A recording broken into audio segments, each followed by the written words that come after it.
Now at 11, Starbucks is at the center of a class action lawsuit.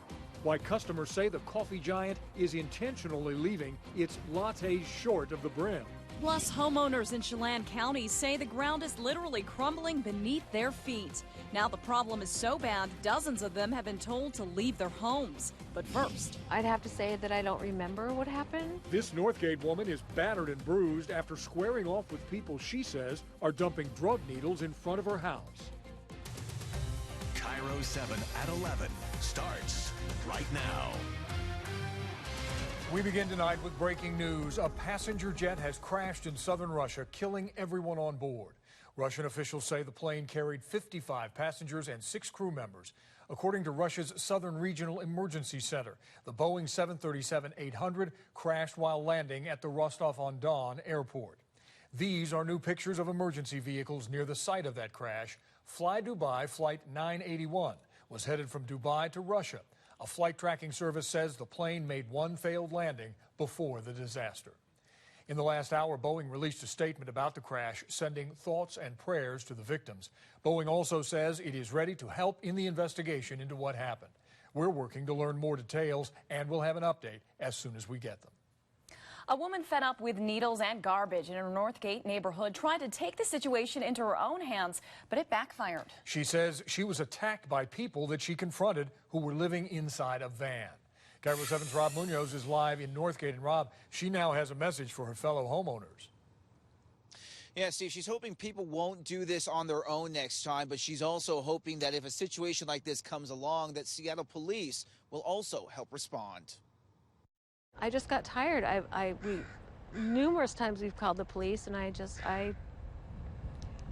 lost my temper. The left side of her face is a big reason Cynthia Nelson wishes she could take last Thursday back. She says several RVs and one van in particular had been parked outside her house for weeks on end, not unlike what she's seen outside other Seattle neighborhoods. Garbage was just strewn everywhere. 2 propane tanks, dozens of used needles.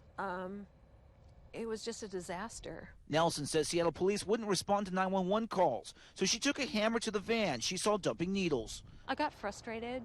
I've been trying to get these people to leave, and I broke their side windows. The person living inside retaliated, pummeling her and putting her in the hospital with a cranial bleed and a staple in her head.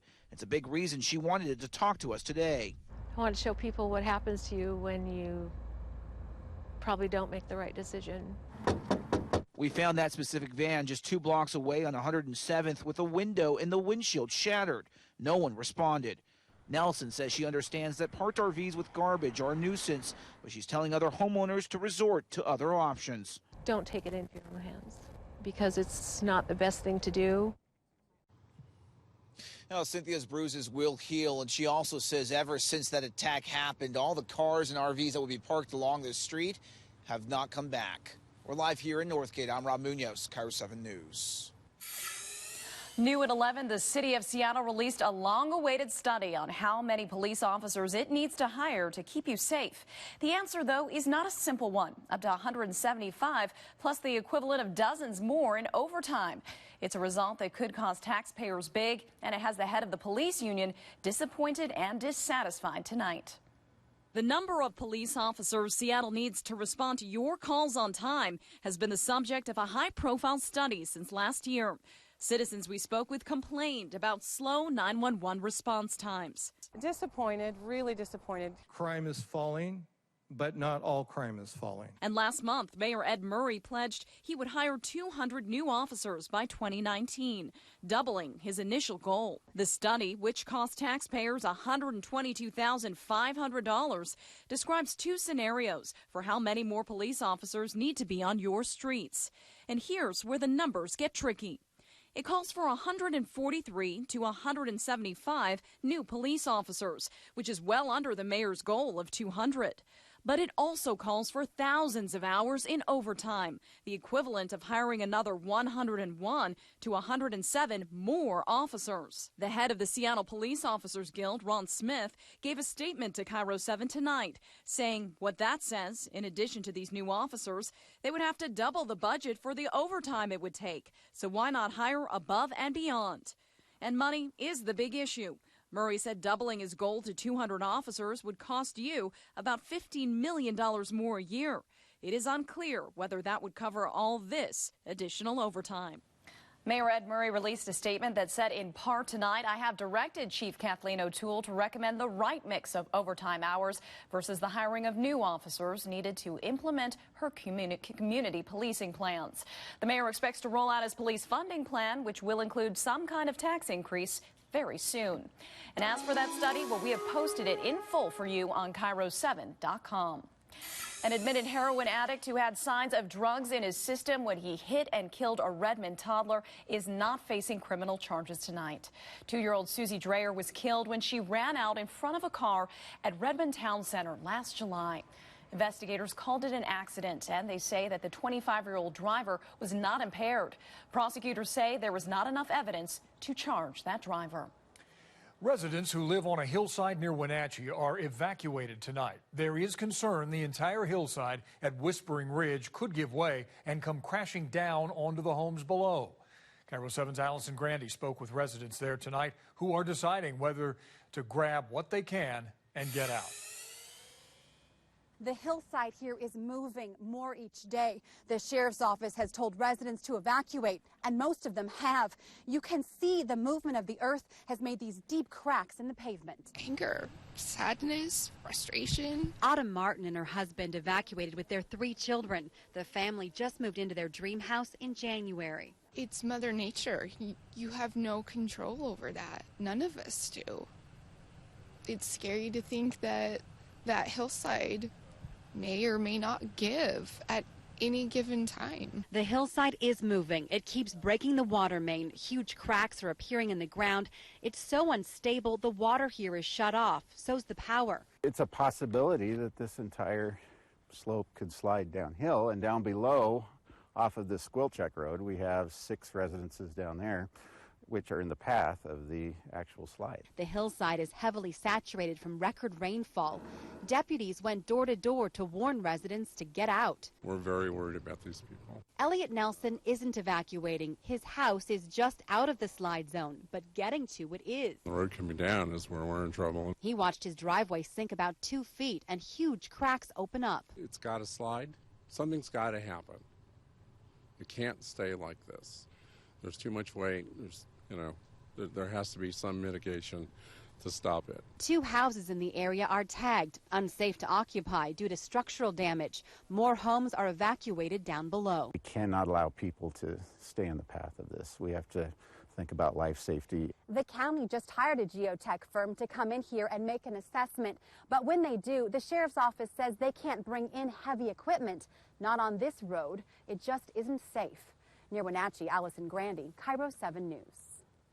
All right, and now to basketball. Yeah. This Friday will go down as one of the craziest ever in the NCAA tournament. A stunning upset and 2 games tonight with wild endings. Kiro 7's Cale Raymaker is here with the unbelievable pictures. Cale. Indeed, buzzer beaters, a dunk that would have counted had it been 1/10 of a second earlier, and a power school picked by more people to win the whole tournament than anyone else can't get out of the first round. That was today.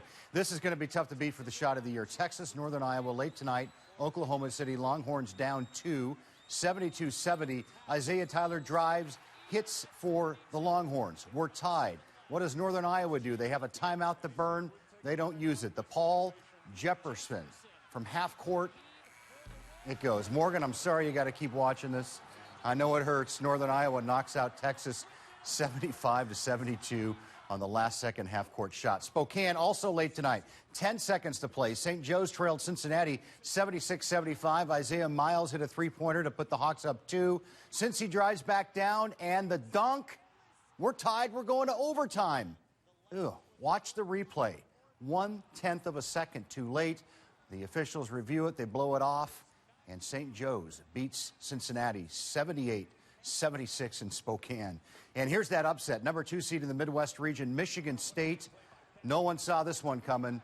Beaten by 15th seed Middle Tennessee State. The Blue Raiders led from start to finish. They stunned the tournament 90-81. And Gonzaga's Bulldogs spent the day getting over colds and fevers and getting mentally prepared to take on a very talented team from Utah. Kiro 7's Gary Horker live with the Zags in Denver tonight. And Gary, the players Also told you about the energy that their crowds are bringing to every game. You know, the Gonzaga players in the locker room today were very candid about that, Cale, and they say that energy the crowd gives them is kind of an X factor you can't really measure on paper. Now, the fans here say they're going to go as far as this team will carry them, but really, they carry each other.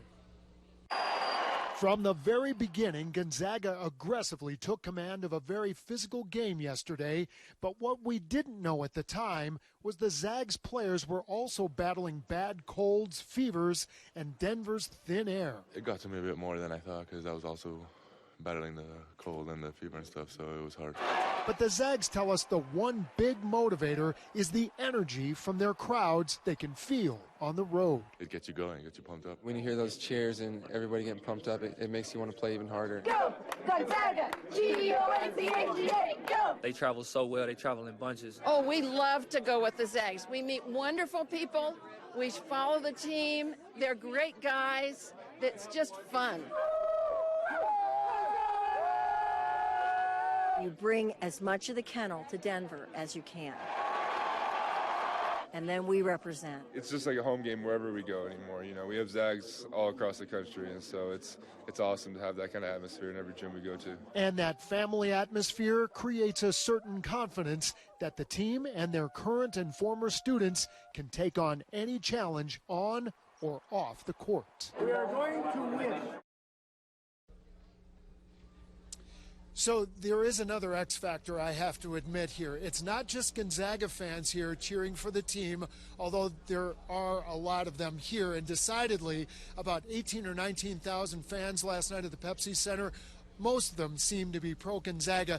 Josh Perkins, the Zags point guard, grew up here. Apparently he's a local legend, a big high school legend. A lot of people were cheering for him who were not wearing Gonzaga colors. He says his people will be back when they play the Running Utes here tomorrow night. That's it, and that's the very latest we have from Larimer Square here in Denver. I'm Gary Horker, Kiro 7 News. Cale, back to you. Gary, you may want to remind the people in Denver baseball starts in 2 weeks there. 4 games from CBS Sports starting at 9 tomorrow right here on Kiro 7. Join us tomorrow night at 7 for our wrap-up show. And still to come, a sigh of relief for Seattle's traffic congestion. The celebrations tonight as the city's new light rail station gets ready to open. Plus, Starbucks in hot water over the level of its lattes. Why some customers say the coffee giant is intentionally underfilling its drinks. And a Renton woman jailed in Mexico for trying to make a difference is finally free. Next, why her husband worries she's still in danger. And these high clouds flowing in from the Pacific Ocean, a sign that our beautiful weather is mostly going to come to an end. There are some brighter spots of the weekend I'm pinpointing next.